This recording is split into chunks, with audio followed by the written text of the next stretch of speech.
In this video, I'm going to show you how to set isometric view.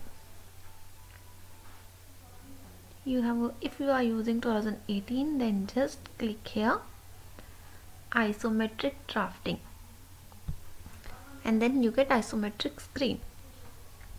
Otherwise, just type in command option, that is DS, enter, then you get drafting setting.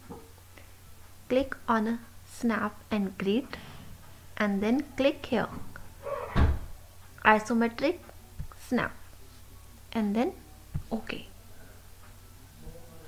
Now here you can draw any isometric thing. It's like 30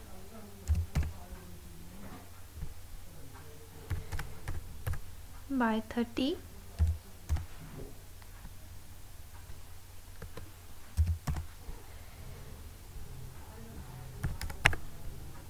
Just for your reference, give what we did.